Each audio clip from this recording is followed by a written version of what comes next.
everyone. My name is Sue Regan. I am Deputy CEO and Policy Director at Volunteering Australia. Thank you very much for coming to today's event. It's very exciting that we're going to be publishing this research today. We're releasing, as you know, two major reports which are feeding into the evidence base for the development of the new national strategy for volunteering. It's a very exciting day today that these two pieces of work are being published. And first of all, I'm going to hand over to Mark Pearce, who's here, who is CEO of Volunteering Australia, and he will provide an acknowledgement of country. Good afternoon, everyone. It is a great pleasure to be joining with you today for this launch. Obviously, as we roll through the process of the national strategy development and ultimately into implementation, this is built on a strong evidence base. It is a great pleasure for me to acknowledge the traditional custodians of the lands upon which we all meet today. Today, I'm on the lands of the Ngunnawal people. I pay my respects to their elders past and present, acknowledge their continuing connection to country for all that means, with a particular focus, of course, on community, on that part of community participation and community development, which has been a fundamental part of life on this continent for over 60,000 years. I express my sincere gratitude to First Nations people and extend that gratitude and also welcome to any First Nations people who may well be joining us today. Thank you very much, Mark. I'll just run through today's event. We're publishing two pieces of research, the reports and the presentation slides, which you're going to be seeing in a moment, will be available on the National Strategy website.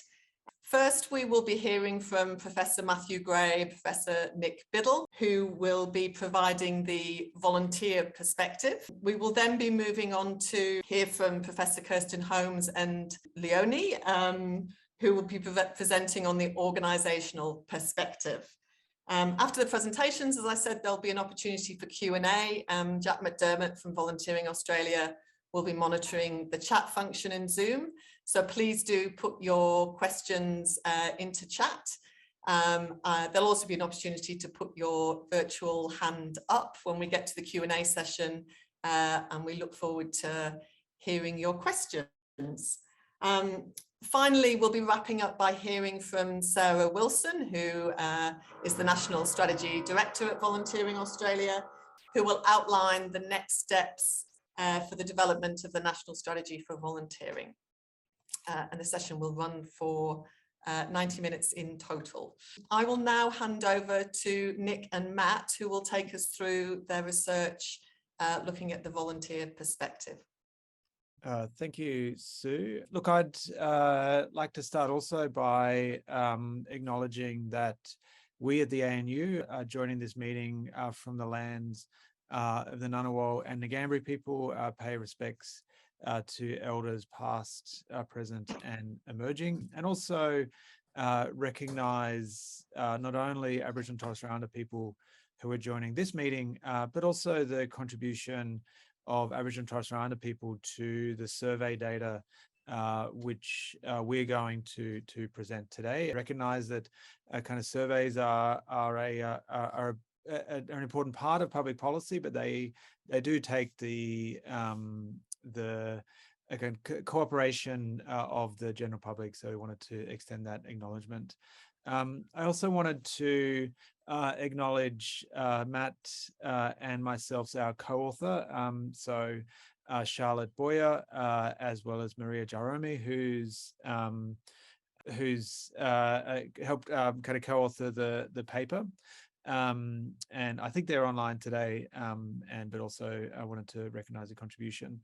And finally, thanks to Volunteering Australia for the collaboration on this project, which has been a real pleasure for us. And we hope that it's the results kind of show that real kind of back and forth and collaborative approach we've taken to the data collection and the report. So this our module, the part of the report which the ANU Centre for Social Research and Methods has been leading, is based on data collection as part of the ANU poll series of surveys. So at any time, data almost feels like it goes out of date by the time you start analyzing it. But that's definitely been the case during the COVID period, and particularly with volunteering. So the survey data which we utilize in our report is based on some pre-COVID questions. So in late 2019, about people's participation in formal volunteering. And then we have 3 waves of data collection, which we've collected in collaboration with Volunteering Australia. So in early COVID, where we asked a couple of questions, and then we've repeated those surveys again in both 2021 and our most recent survey in April 2022. I should also note that in the report that there's comparisons and analysis which we undertake of data collected by the Australian Bureau of Statistics, in particular the General Social Survey, but also the 2021 census of population and housing alongside previous censuses. So what we're trying to do is build up a complete evidence base based on the data which we have available to us. But one of the beauties of the ANU poll data is we can have targeted questions, which, as mentioned, we've done in collaboration with Volunteering Australia, but also we're able to track people longitudinally. So a very large proportion of those who completed our most recent wave of data collection, so a large proportion of the 3,500 Australians who completed our most recent wave of data collection, had also done the April 2021 survey, as well as the surveys in the first just prior to and just after the pandemic. And what that allows us to do is not only look at rates and experiences of volunteering at different points in time, but also to track the outcomes of individuals and to see how they're changing. And so what we're going to do is present some of those results, but as mentioned, there's a lot more in the paper, and we really encourage you to kind of look into the data. And if you are interested, the data is available through the Australian Data Archive. So if you want to get access to that data yourself, then we have made that available, and we're very supportive of people kind of drilling in and looking at things which are of particular interest to you. So as mentioned, we have data on formal volunteering from pre-COVID, but we also, in our most recent wave of data collection, have asked about informal volunteering, and we talk about the distinction between them. So formal volunteering, we've asked over the previous 12 months, and then informal volunteering, we've asked in the previous 4 weeks. And what we find, and this is in April 2022, that a little over a quarter of the Australian population has undertaken formal volunteering in the previous 12 months, and then a little under half have undertaken some form of informal volunteering. So that's essentially care for people outside of the household or immediate family. And when you combine those, a little under 3 in 5 Australians have undertaken either formal or informal volunteering over that period. So the majority of Australians will hopefully see themselves in our volunteering data, but also, as Matt Gray will go on and show, we also have a lot of information about those who haven't undertaken any volunteering and why that might be the case.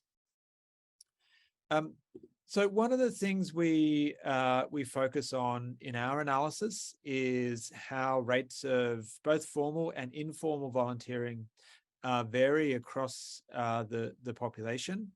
And here's one example of some quite complex kind of data and quite interesting data, which if you just looked at kind of employed, not employed, you would see that there are kind of there's differences in that kind of a simple comparison. But the biggest difference actually is within those who had worked in paid work in the previous week, the week prior to the survey, with essentially the highest rate of volunteering being amongst those who worked part-time. So particularly between 1 and 10 hours, but also to a lesser extent between 11 and 34 hours. So the largest proportion of volunteers in April 2022 were those who worked for a short period of time, whereas those who are working full-time, a little under a quarter, had undertaken formal volunteering, the lowest percentage amongst that group.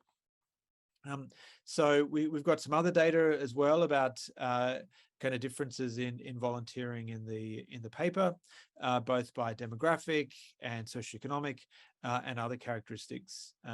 And our largest sample size allows us to look at some of that variation. As mentioned, things did change rapidly during the COVID period. So this slide here allows us to compare those the percent of people who undertook volunteering in the 12 months leading up to late 2019. So that was around October to December. People completed that question. And it's for both males and females, there was a decline, quite a large decline, particularly into early COVID period, and continuing into April 2021, with some small increases in the 12 months leading up to April 2022. The biggest decline leading into from the pre-pandemic to kind of, I guess, the early to mid-COVID period was amongst females, so bigger decline for females than males, but also a slightly larger increase in volunteering for females over the 12 months leading up to our most recent survey compared to males. So to put that another way, there's been a greater level of fluctuation in volunteering amongst females compared to males. But one of the key takeaways is that volunteering now is still far lower than it was prior to the pandemic. We can also see quite large differences by age, and I should mention that the whiskers around the estimates are essentially our confidence intervals to give a sense of the uncertainty due to the fact that this is a survey rather than of the whole population. So we found declines for all age groups, but the largest decline in volunteering from late 2019 into the early pandemic period was amongst 45 to 54-year-olds. So those essentially who have the greater either caring or work responsibilities experience the greatest level of decline, which makes sense when you think about the impact of the pandemic.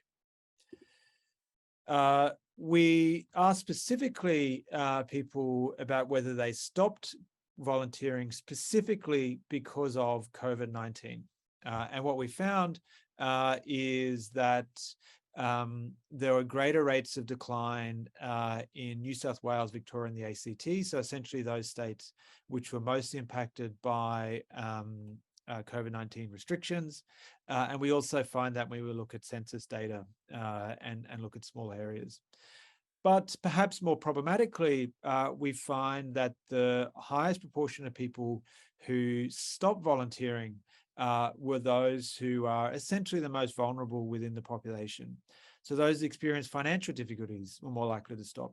Those who had some form of disability or were permanently sick based on their labour market question were more likely to stop. And those with relatively low mental health outcomes or high rates of psychological distress were more likely to stop than the rest of the population. So as Matt will go on and show, there are well-being impacts of volunteering. So one of the concerning findings from our study is that those who were most likely to stop were those who we would be most concerned about their well-being outcomes. I hand over to Matt. Thank you, Nick. So I think it's really important for volunteer organisations to understand more about reasons for volunteering, but perhaps even more importantly, reasons for not volunteering. It's important both for the recruitment of volunteers or the re-recruitment, given what's happened with COVID, and retention. And so we asked a very simple question, which of people who'd volunteered in the last 12 months, what the reasons they had for volunteering, and they could give multiple reasons. It wouldn't surprise you that the two most common reasons, with 7 in 10 and 6 in 10 giving it, were personal satisfaction or to do something worthwhile and to help others or for the community. This is, I guess, what you'd expect, that people give the reasons of helping others and also beneficial for themselves. Social contact with about 1 in 3. People want to use their skills or experience, about 1 in 3, and to be active and so on. It's kind of, I think, reassuring that only 8 out of every 100 said it because they felt obliged to do it, which is probably not the best reason for volunteering, although having worked in volunteering organisations, it can be a powerful motivator to get people to do things when needed, but it's probably not the best motivation. And 5 in 10 in response to a disaster or emergency, and that has been particularly important during floods and bushfires and so on. And you can see some quotes from some of the respondents. It gives my life meaning and improved my self-value. I felt like I was helping, giving something back to society, making someone's life a little happier. In terms of reasons for not volunteering, the number one reason is work and family commitments, with about 41%, about 4 in 10 giving that as a reason for not volunteering. People could give multiple reasons. And if you looked at the sort of information that Nick presented on volunteering rates by age, you can see that there's a lower volunteering rate sort of in that sort of prime age for where people have the most family and work responsibilities. Of course, not interested, health reasons, financial reasons, so are important. But also, and I guess some of those are things which it's difficult for volunteer organisations to do much about, but some of them, like 14% said nobody had asked them, and then smaller numbers sort of giving things like too much paperwork administration or no groups in local area, no transport. Very few said it was because of a negative experience with volunteering in the past. And this question was asked of people who had previously volunteered or had never volunteered.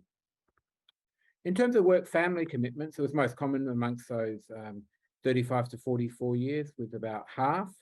And also relatively common 18 to 34 and 45 to 54, but least common amongst those 65 years and older.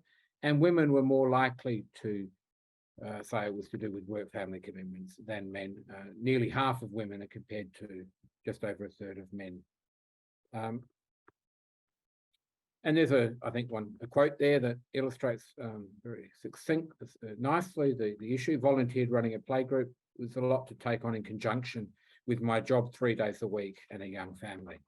If we look at future volunteering, and I think this is particularly important, we asked both of current volunteers, people who volunteered currently in the last 12 months, what their intentions, as well as we asked a question of people who had either previously volunteered, but were not currently volunteering, or they never volunteered.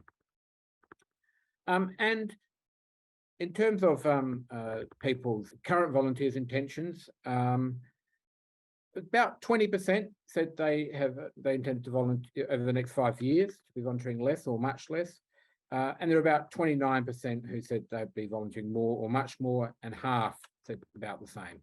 So slightly more were saying that they intended to volunteer more in the future than who said they intended to volunteer less. Those most likely to say they reduce the frequency of volunteering were older people, 65 years or older, which is not surprising. And people born overseas were likely to increase, to say they were more likely to increase their volunteering than people born in Australia. In terms of those who are not currently volunteering, and this is particularly important, I think, given the impact of COVID in reducing rates of volunteering, we can see that about 1 in 5 say not at all likely, and 30% said not very likely, so a little bit over half, but just under half said somewhat likely or very likely.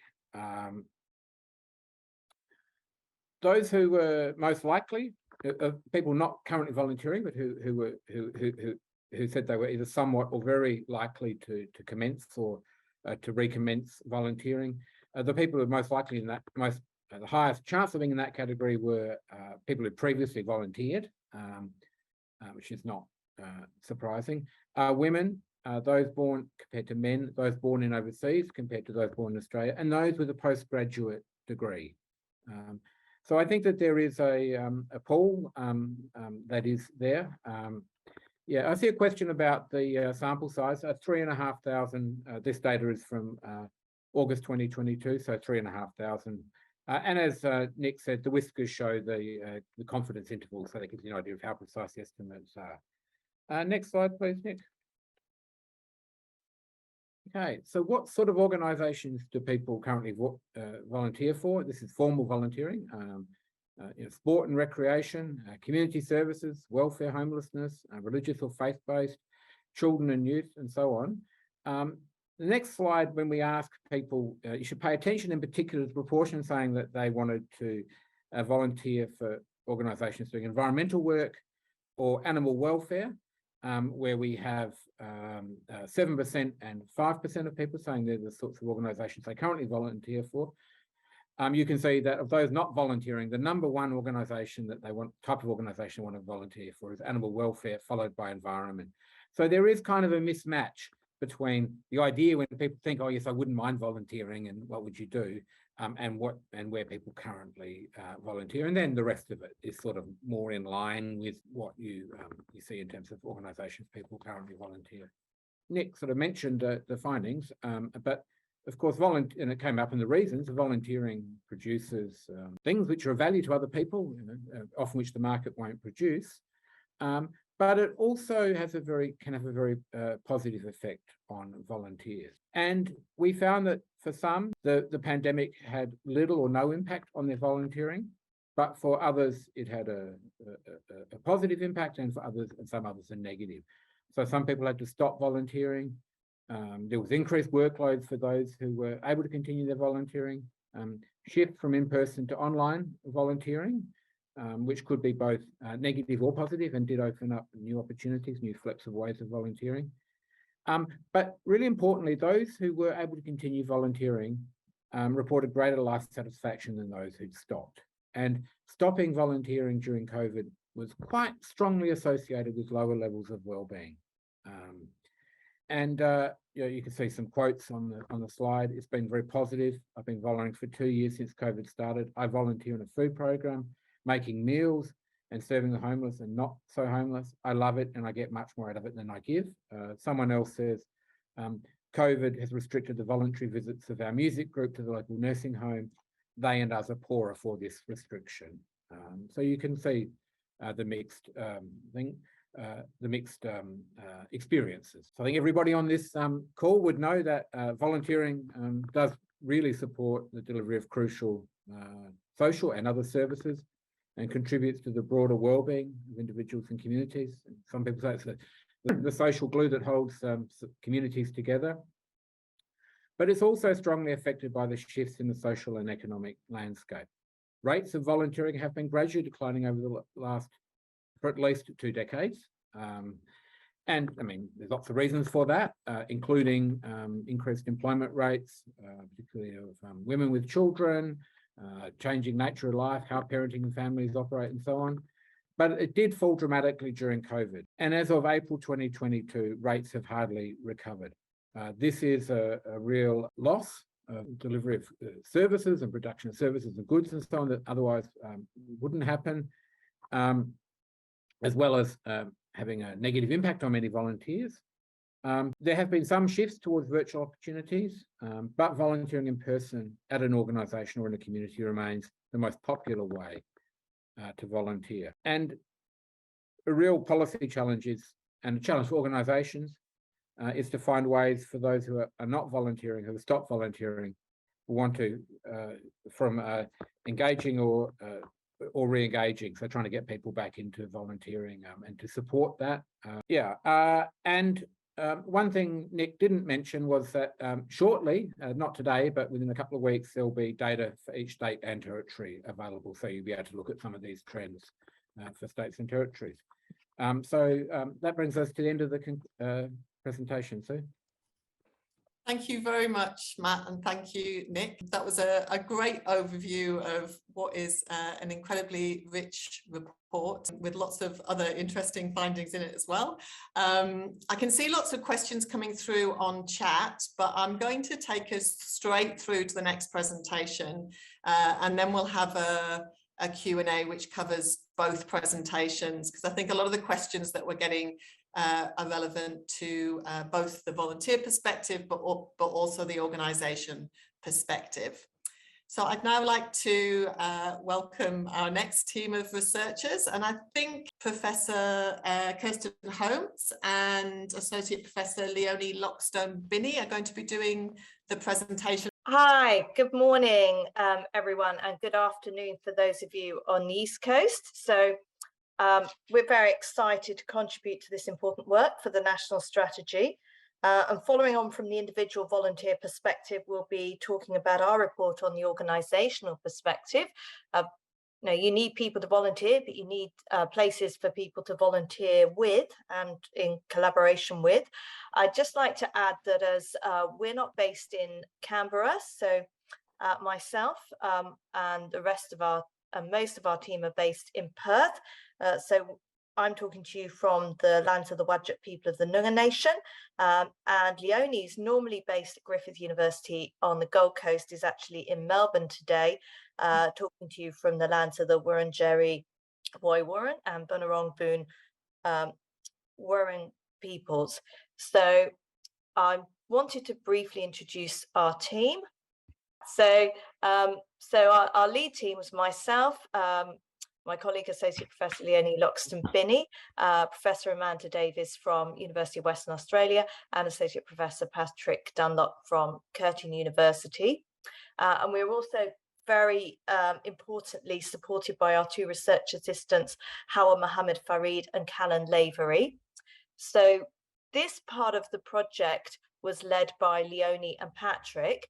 So Leonie is going to present, as Patrick did the interim sort of highlights report, Leonie is going to go through the final outcomes from this report, but all of us are here on the call when it comes to the Q&A. So looking forward to that. I'm just going to hand over to Leonie now. Thank you. Hey, welcome. Great to be with you all here today, and just fantastic to see such a wonderful turnout for our presentation. We really appreciate your time. I'm hoping you can hear me very well and there's no issues, so I will certainly get underway.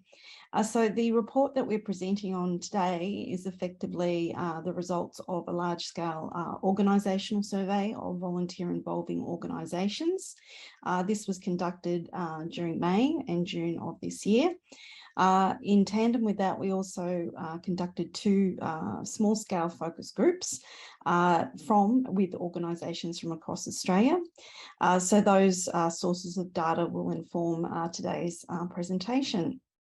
Unlike the ANU team who used a panel survey for their research, unfortunately, there is no reliable list of Australian volunteer involving organisations. So for our research, we actually went out and recruited quite widely, and my sincere thanks to Volunteering Australia for their support in that effort. They were very active in disseminating the survey through their various networks, and also for the support of Volunteering Western Australia, and allowing us access to send out messages through the Victor and Vera mailing list. We also followed up with several reminders, and in the end we achieved over 1,000 responses, which was our aim and our target for this particular survey. So we were, of course, quite happy with that particular outcome. We did, as part of the survey, ask responding organisations, we asked them for their name, not to assign any responses back to individual organisations, but just to get a sense of if there were multiple people responding on behalf of organisations, particularly more so for larger organisations that might have representatives in diverse different locations, geographies. We were once again quite pleased that there was actually a reasonably small number of multiple representatives. So we did retain those within our data set. So 97% of respondents named their organisation.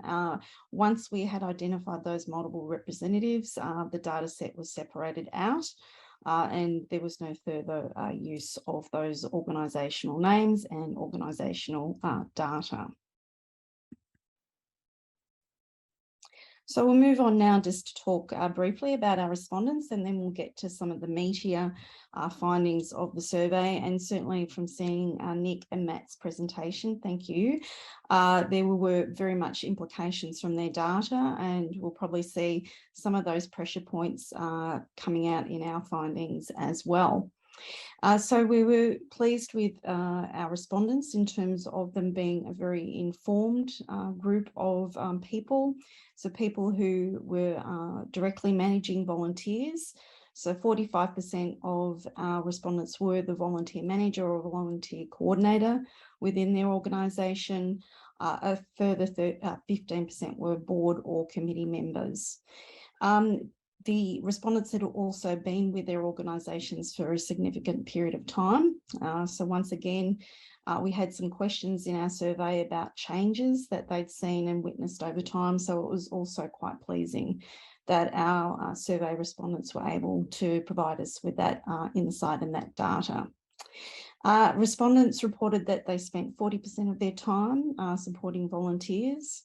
So once again, having significant insights to share as part of the organisational survey. So we did ask our respondents what was the core sector or the core focus that they were supporting as part of their operational, what was part of their organisation. And this, I think, is quite interesting compared to the ANU data in terms of where volunteers are currently volunteering and where they would like to volunteer into the future. So from our respondent base overall, most prominently, the community services sector was represented in terms of our organisational respondents, so just over 30%, followed by organisations servicing the children and the youth area, and following 18% approximately were working within the aged care space. And I should note that organisations could indicate more than one organisational focus. But we can see overall that community services was by far the most prominent represented within our data. We asked our organisations about how they recruit volunteers, and we also asked them about what methods were effective. So overwhelmingly, you can see there on the top of the slide, word of mouth was the most used recruitment method, and it was also rated to be very effective by the organisations completing the survey. The second most used method was the organisation's website. This was a little bit less effective, but was still seen to be reasonably effective overall. and also personal approaches to volunteers. I think that one's quite interesting in terms of the ANU data and the indication that volunteers hadn't been asked to volunteer previously, so whether there's an issue there in terms of the ecosystem. Also, interestingly, I'm sure for many on the call, and I should have said apologies, in terms of our methodology, we do acknowledge that probably on our call today, we have some people who completed our survey, and we really do appreciate your time and your input into this survey, and hopefully you see some of your responses reflected at a wider level. Interestingly, the demand for volunteers, probably unsurprising given the ANU data, that of course there's long-term declines in volunteering in Australia over a significant number of years. Not surprising at all that very much a high number of organisations were reporting that they need more volunteers now in the immediate term, but also over the next 5-year period. So you can see there approximately that 65% reported that they need between 1 and 20 volunteers in the immediate term. Probably at the more concerning range in terms of responses, 11% of organisations reported that they needed over 100 volunteers, so a very high level of support needed in the very short period and very short term. Over the longer term, there was also the suggestion that more volunteers would be required. 45% of organisations said that they would need more volunteers into the future. So very little indication that that demand for volunteering support and labour would reduce any time in the near future. Just an indication of the forms of support that organisations were providing to their volunteers. And I think overall, this is indicative that there are very strong support from volunteer involving organisations from those who are responding, indicating that they are providing many best practice supports to their volunteers. So 84% training, very similar response in terms of induction. Provision of recognition activities was also very highly rated. Towards the less often or less frequent practices, mentoring just under or just over 51%. So a range of supports were offered to, of course, retain volunteers over the longer term.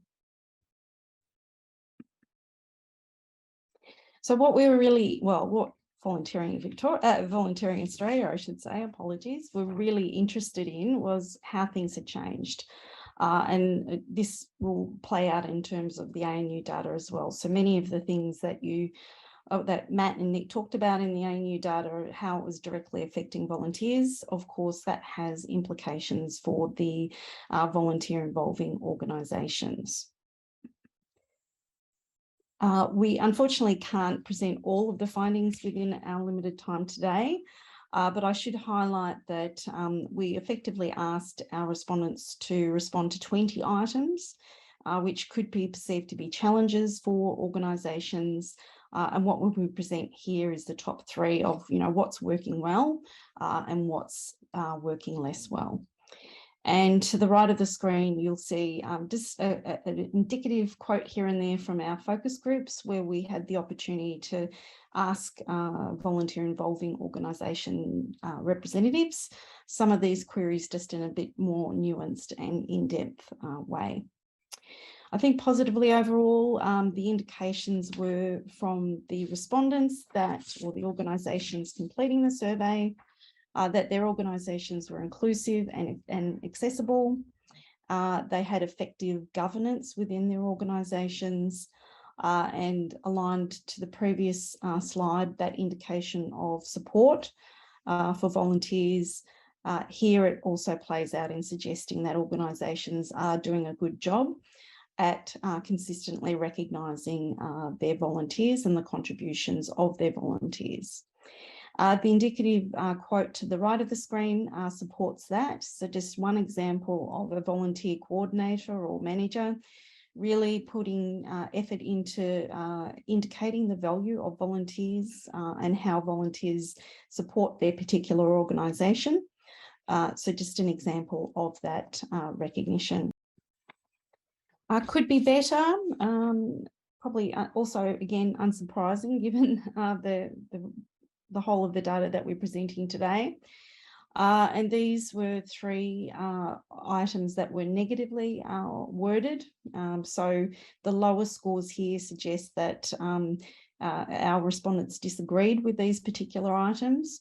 And overall, you can see to the right of the screen, the item, it is easy to recruit volunteers.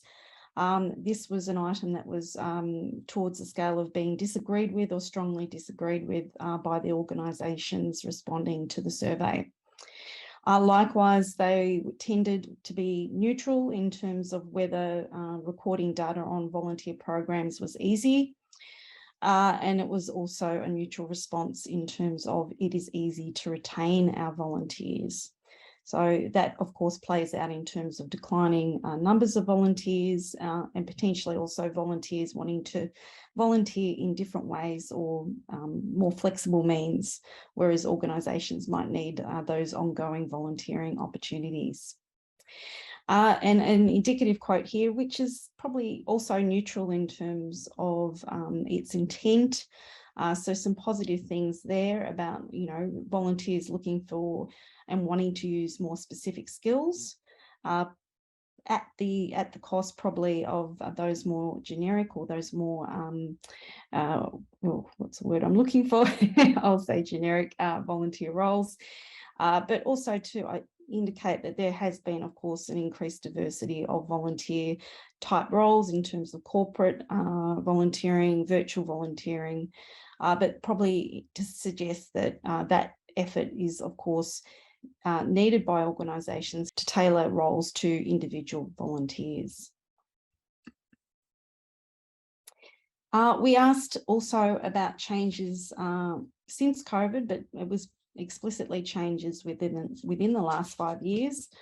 And I think once again here, unsurprising, given all the data that we've seen to date, organisations were reporting that regulation and administration requirements were becoming more complicated, that were reporting effectively and very much aligning with the ANU findings that their volunteers have been unable to volunteer due to COVID.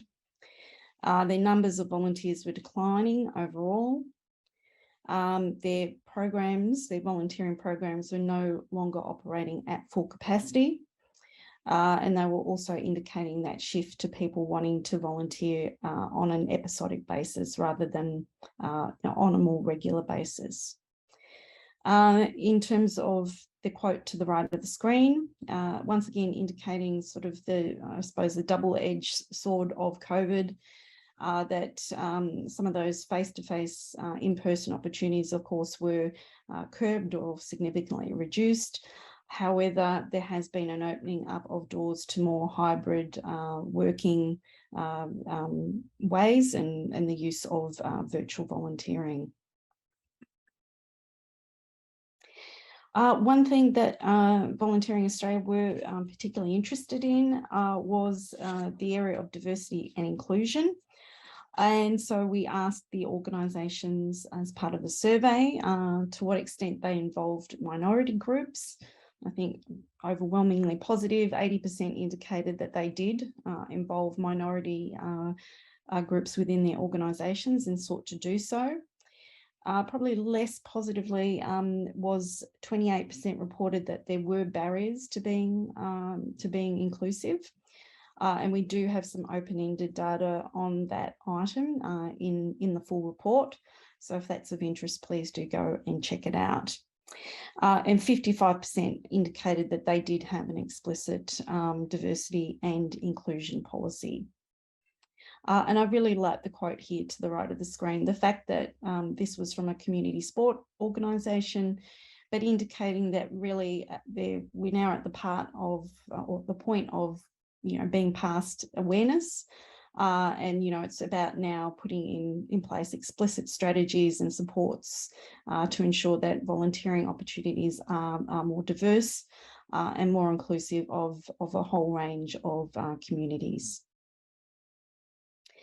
And our final slide for today, and I'm conscious we've probably gone very, very promptly through our results, so hopefully that will give more time for Q&A at the end of the presentations.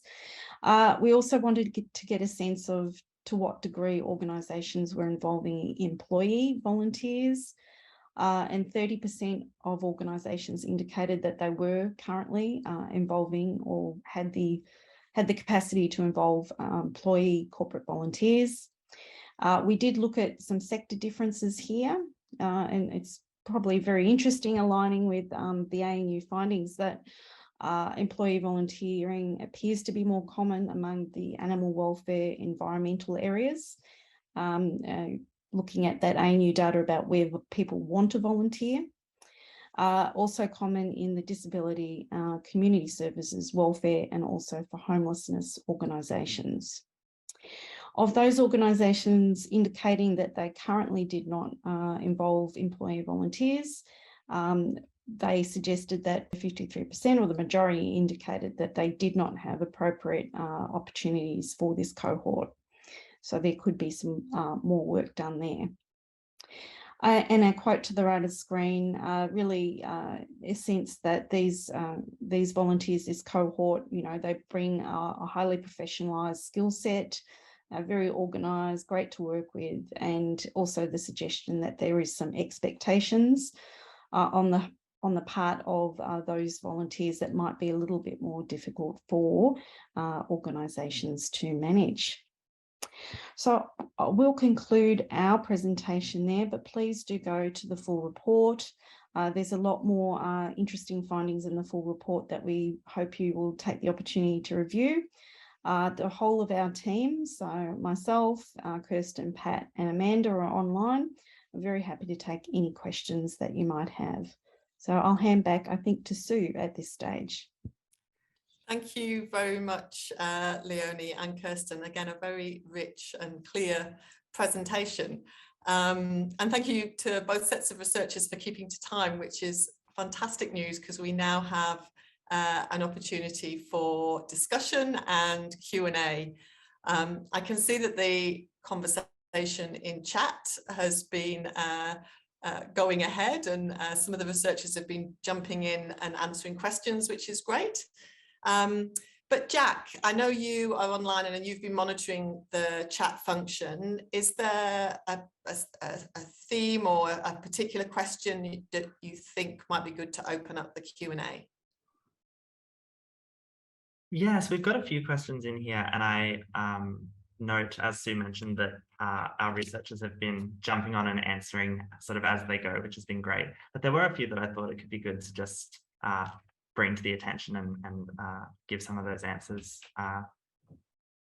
to the group.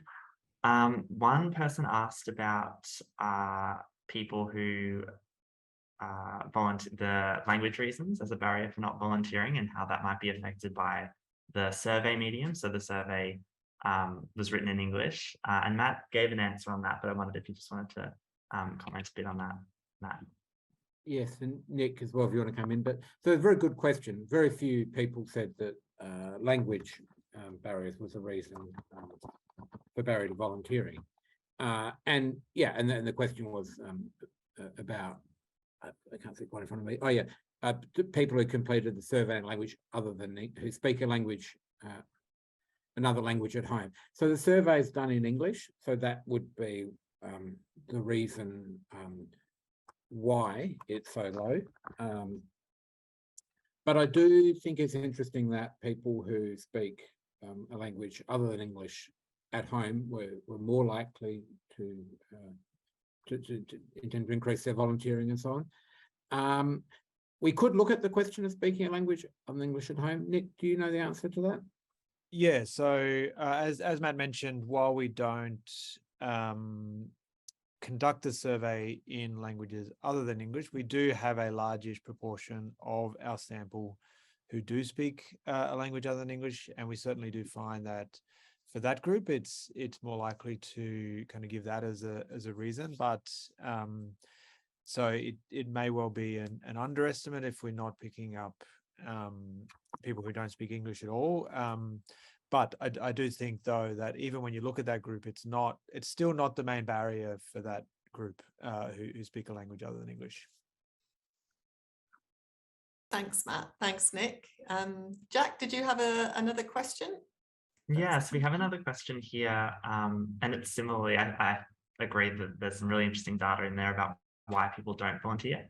And someone asked about what we know about the demographics of people who answered each sort of type of response. And they especially asked about why younger people might be more likely not to volunteer. And I know there were some interesting findings, Nick and Matt, in your report on that. So I wonder if you could speak to that. You want to go, Nick? So is the question on kind of young Australians kind of in particular? Yeah, so let me just kind of scroll down to those findings. There's a lot there. So just one of the things I think is interesting is that the rates of volunteering for young Australians are actually relatively high. They're not as high as for the older age groups, but I think they're higher than for people sort of in the mid-age. So I mean, I sort of had a presumption that younger people would have lower volunteering rates, and I don't think that's particularly borne out by the data. Yeah, so the thing I would add to that is that when we looked at kind of the barriers to volunteering, most of them were more likely to be reported by older Australians, with the exception of financial barriers. So those 18 to 34, about 26% said that financial barriers were one of the reasons for not volunteering. That's compared to about 17% for those aged 35 to 44 and under 10% for those 55 years and over.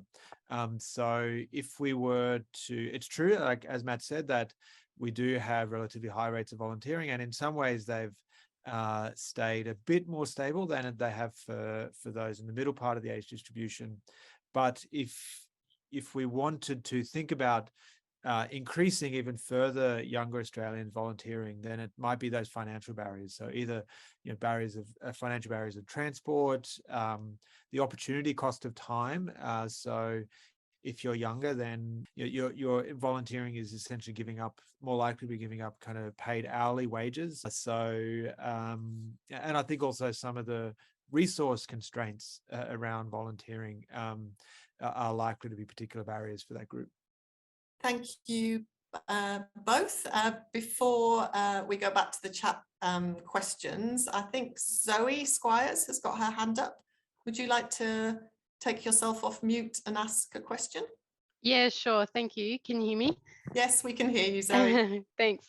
I'm just really interested in that result about the level of engagement in environmental and animal welfare activities compared to the intention to volunteer in those roles. Have you got any insights about what might be driving that?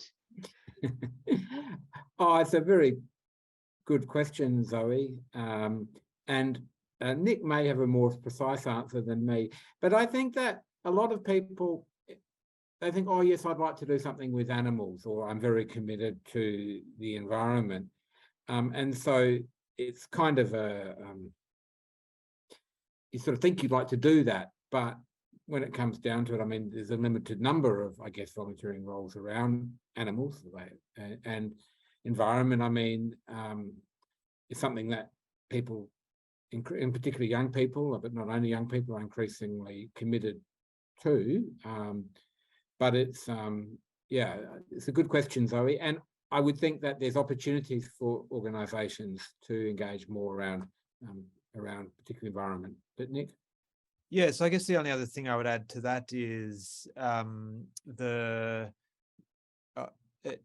skills required and the training required to work to do volunteer work in some of those roles might be a little bit greater than people might anticipate.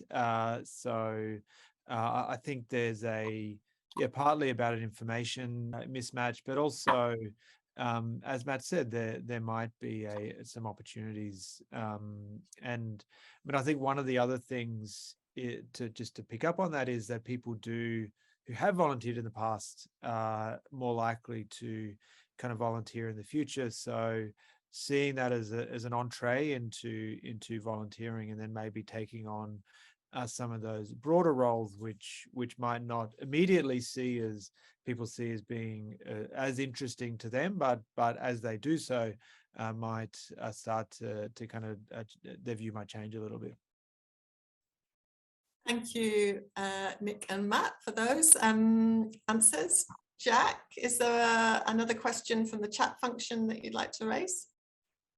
Yeah, so we had a really interesting question. Someone just asked about data on micro-volunteering and informal volunteering. And we did find some stuff, I think, across the survey. So I'll just go in order. I might hand over to Kirsten and Leonie on the first one on micro-volunteering.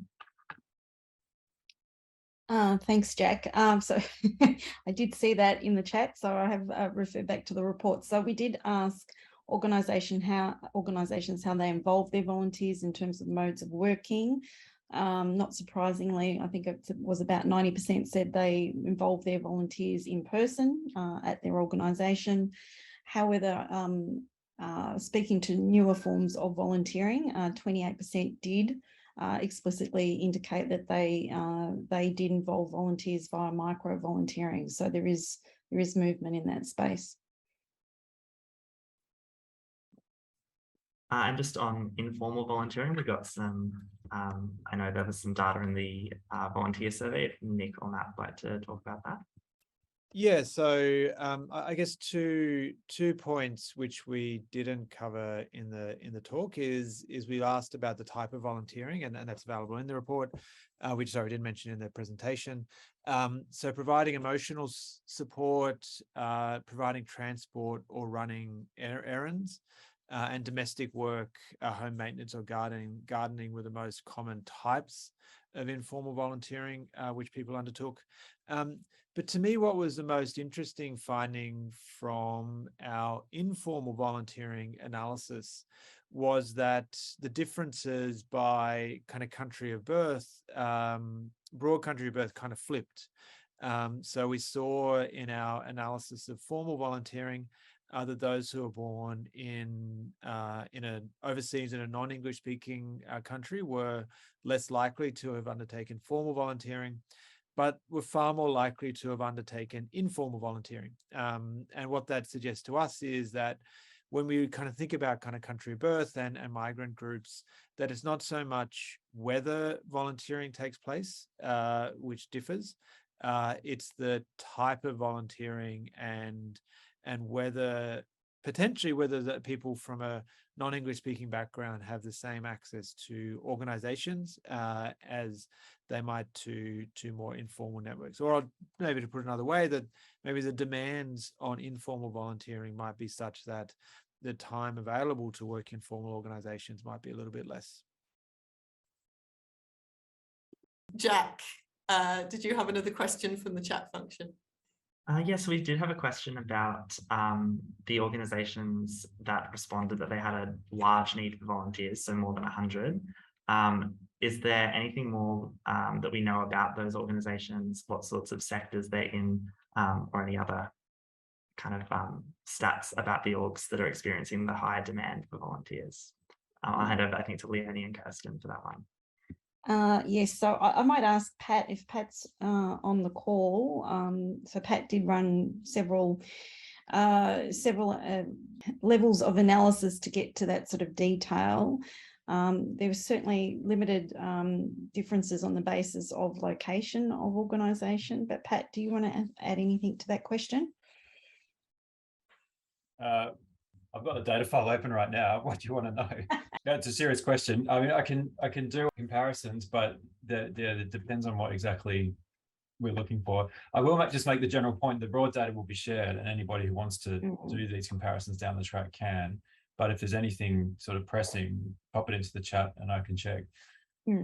So yeah, the question was from that small cohort of organisations that were indicating they needed more than 100 volunteers, were there any particular characteristics or sectors that that they were operating in, or any differences at all that were quite notable? Shall we leave that with Pat to do some live analysis? And Pat, don't feel the pressure to do it now. As we've said, one of the great things about this research is that the data is going to be all publicly available and people can do their own analyses. So, but yes, let's leave that with Pat. Another question, Jack? Oh, actually, there's 2 hands up. So I'm going to go to Christian Whitaker first. Christian, would you like to take yourself off mute and ask a question? Absolutely, thank you. My question was in regard to virtual volunteering. So I work in the sports sector, and we're seeing a growing number of clubs and associations who are identifying that they're recruiting and have volunteers engaged in a virtual capacity. So running social media, conducting secretary duties. Was there any analysis given to that as an emerging trend, or any categorization to that? Because I think it's something that's worth looking at, yeah. Nick, did you want to start by saying what we found about that in the ANU poll? Yes, let me just scroll back up to where that was. Like with the other group, there's so much data in here to scroll through. Let me No, that's okay. And I guess one of the other submissions to the chat probably hits to one of the areas that I'm really keen to sort of deal with, and the fact that virtual volunteering is probably seen as a lower tier form of volunteering, when I'd think it absolutely isn't. It's just as important as being there in person. Or obviously there are limitations, but yeah. Yeah, so look, we certainly found that there was perhaps a smaller increase in online volunteering or volunteering over the internet compared to what we thought there might have been when we kind of look at kind of pre-COVID data. But there was some interesting kind of qualitative responses.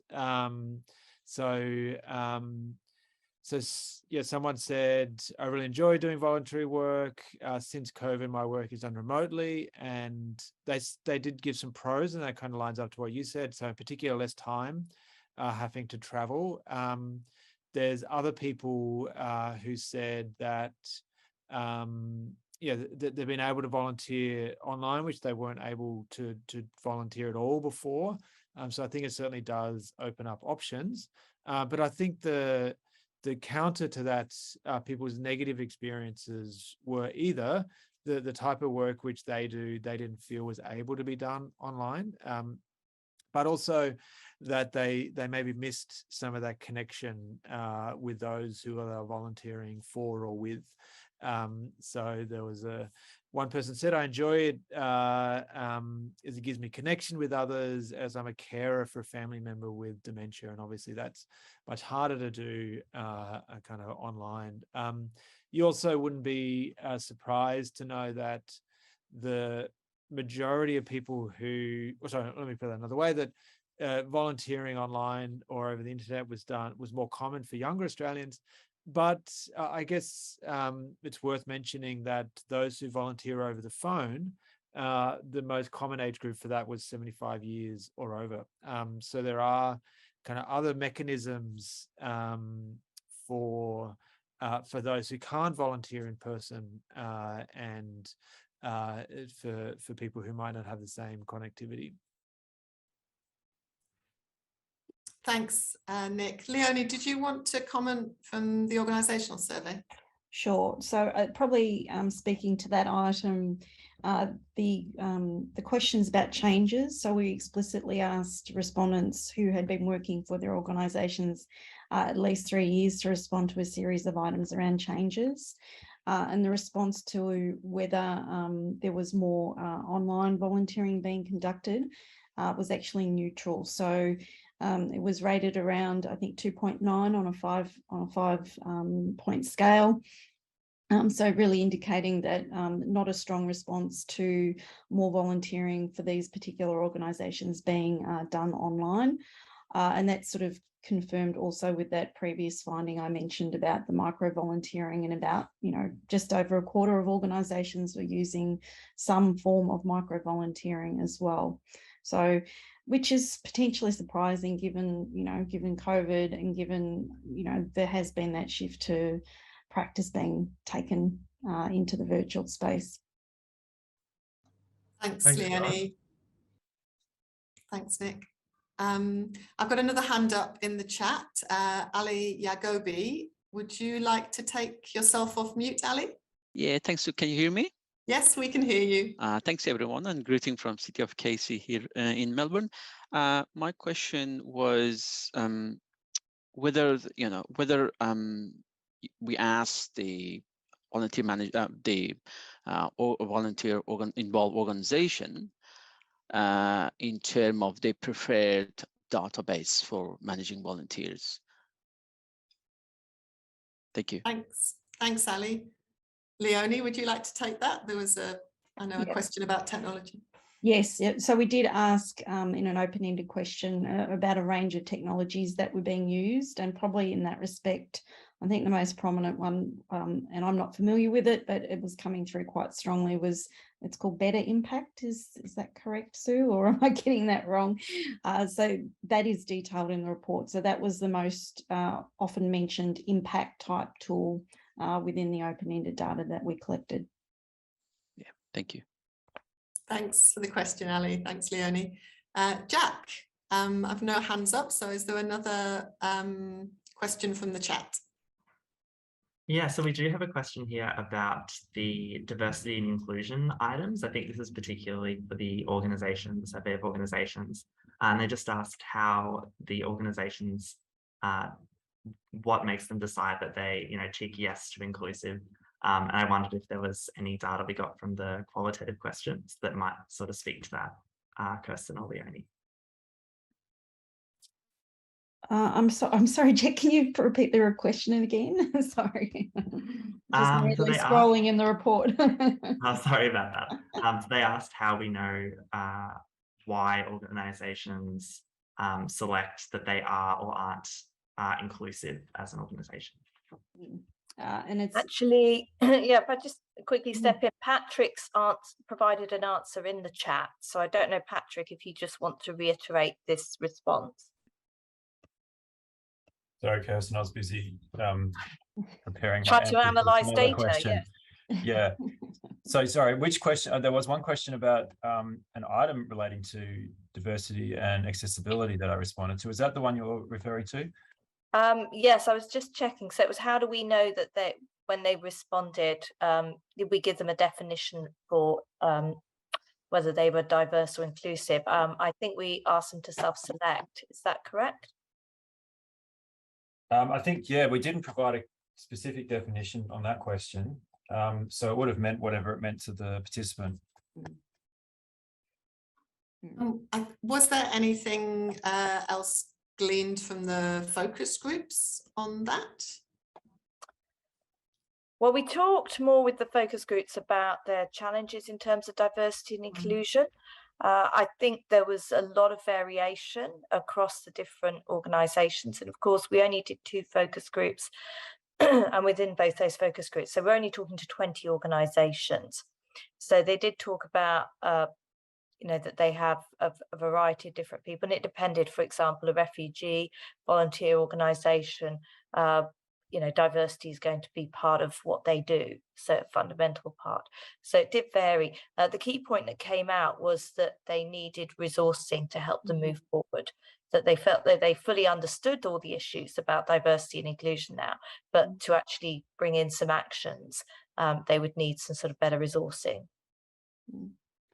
And Sue, if you want me, to follow up. So we did ask in an open-ended question how they enacted diversity within their organisations. And the most common response to that was by having an approach where they indicate that everyone is welcome with their organisation, by adopting and having a diversity inclusion plan, by having physically accessible venues, offering cultural competency training, and having staff from non-English speaking backgrounds or culturally, linguistically diverse backgrounds.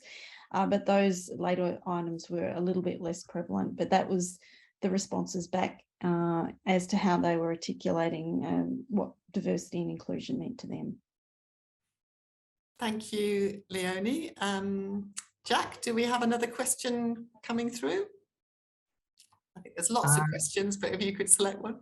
Yeah, there are quite a lot. Thank you so much, everyone, for sending through questions, and feel free to add more to the chat as well.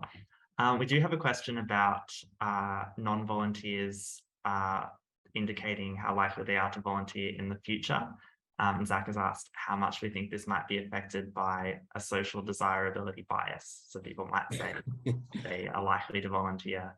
And sort of, I thought it'd be interesting as well to hear your thoughts on what we think of those questions in relation to the demand for volunteers. Will that be sufficient in the future to fill the gap?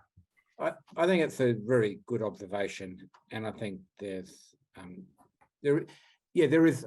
I expect there is some. We don't know for sure, but I'm fairly confident that there's some social desirability. Like, people want to be seen to be a good person.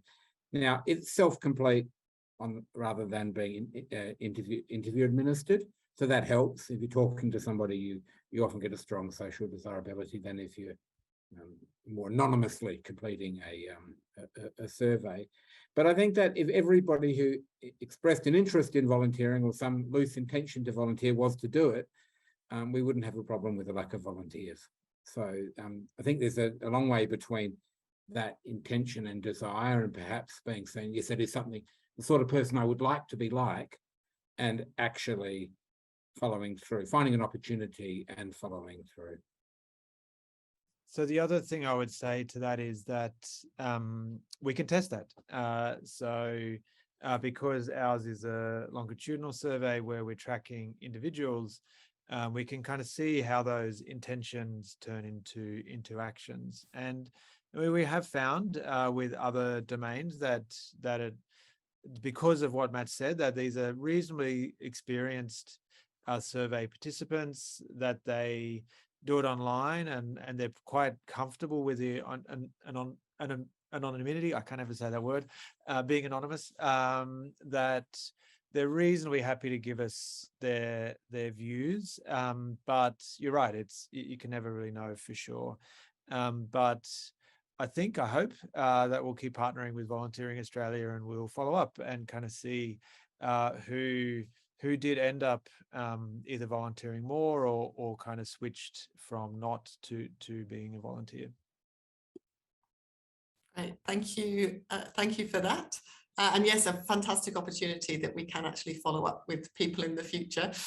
I don't know, Leonie and Kirsten, just on that, whether you wanted to say anything on that point about non-volunteers, or should we take another question? Up to you. We could probably talk about non-volunteers quite happily for quite a long time. Why don't we talk? I just know that you've both looked at that in other research as well, so I just wondered if you wanted to make some quick reflections on it. Yeah, I guess we were looking particularly at, can we identify the non-volunteers who are most likely to volunteer, so that we can target recruitment at them, because we envisage it, as you know, along a spectrum of very active volunteers at one end, and at the other end, people who aren't going to volunteer for whatever reason. They're just never going to volunteer. So we're looking at how we identify those people in the middle ground. What I think is really interesting that's come out of both studies is this, and it's been an ongoing issue for many years, but it's this real gap between what organizations and possibly what governments want volunteers to do and what volunteers want to do. And that's, that mismatch has been there. I mean, I found that mismatch in my PhD thesis, which was over 20 years ago. This isn't a new piece of information, but I think this has been really starkly presented through both the studies here today. And I think that's something that, I'm sure within the national strategy, you're going to be looking at how to address.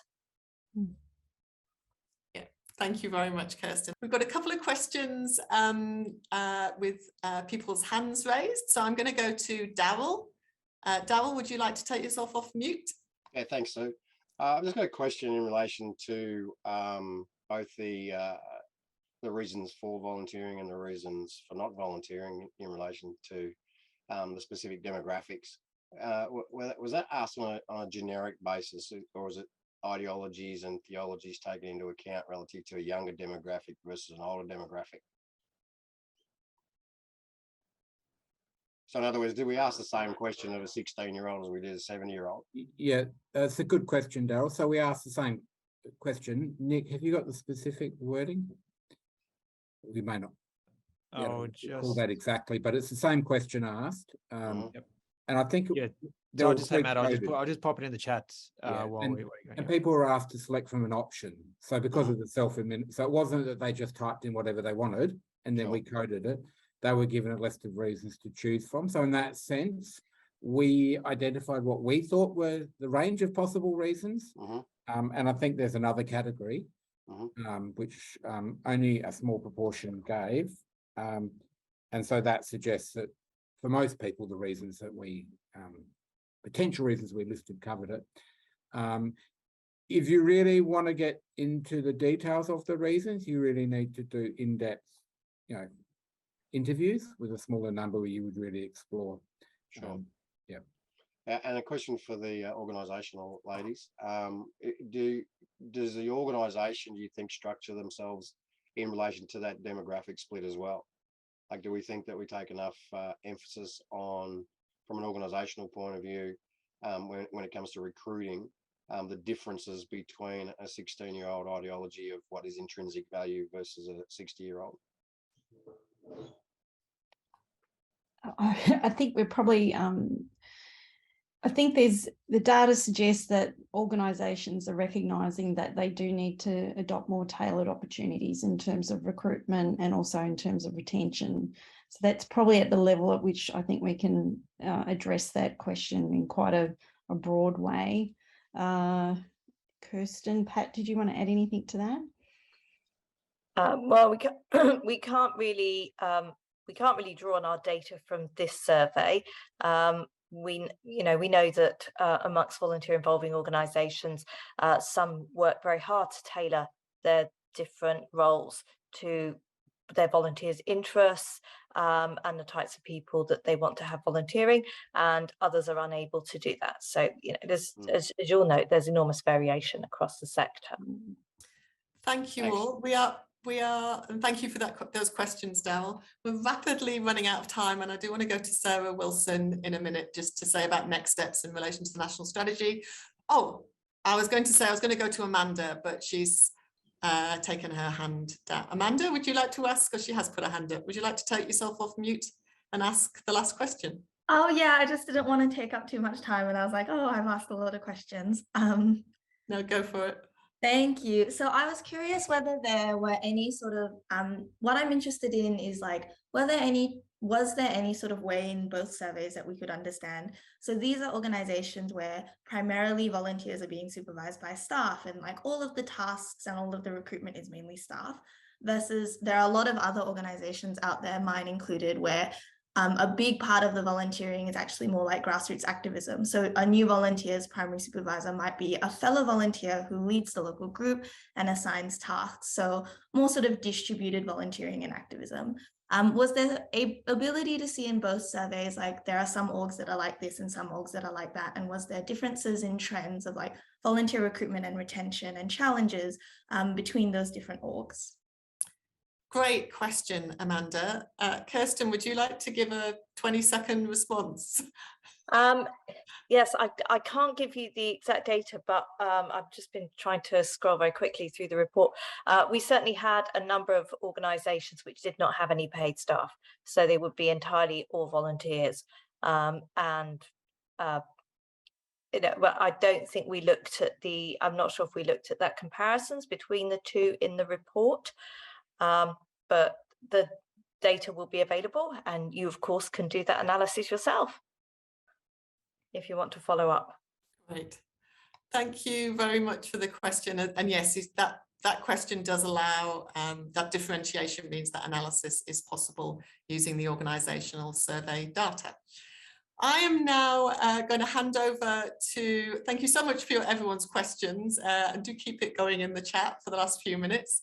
I'm going to just bring Sarah Wilson in just to say a little bit about the next steps in relation to the national strategy, and then I will wrap up. Sarah, are you there? I am. Thanks, Sue. So I'll be very quickly because I'm mindful of time, but I just wanted to let everyone know that the National Strategy Project is obviously still progressing, and I want to say thank you so much to anyone who was able to come to one of our visioning workshops over the month of September. It was a really fantastic opportunity to hear firsthand from people, and a really interesting complement to get more qualitative feedback on some of the things that came up in our survey. So where we're up to in terms of the project is we completed those visioning workshops and we've synthesized all of that information, and we now move into the build phase of our national strategy project.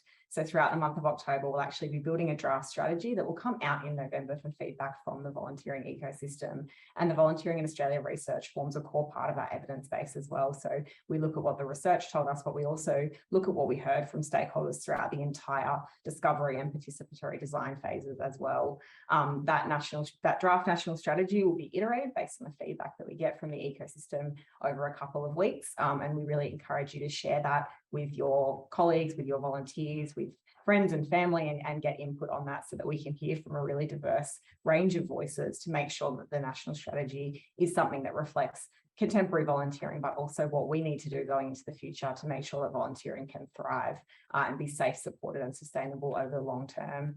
The strategy itself will be completed by the end of this calendar year, but it will be launched next year at the National Volunteering Conference being held here in Canberra on Ngunnawal land from the 13th to the 14th of February. So whilst it will be completed by December, we won't be launching it until February next year, but we hope that over that time period, we still hear from you and you stay engaged on a variety of different things to do with the project. And if anyone has specific questions about where we're up to with that, feel free to contact us at any time. And otherwise, you'll hear from us in a few weeks when that draft strategy is ready to be to receive your feedback. Thanks, Sue. Thank you, Sarah. Thank you very much. So it's just my last role to thank everyone for coming today. As I said at the beginning, the slides and the reports will be available on the National Strategy website, and we'll be emailing you with a link to the recording for this event. I'd like to thank everyone at the Volunteering Australia team for their help in the research and in this event. But really, my big and final thank you is to the researchers, to Nick and Matt, and to Leonie, Kirsten, Pat and Amanda, and the other researchers who've contributed. They've done such an amazing job and have gone really above and beyond, particularly in meeting the timeline for the development of the National Strategy for Volunteering. So thank you very much to the researchers, and thank you to all of you for coming. Goodbye and see you soon.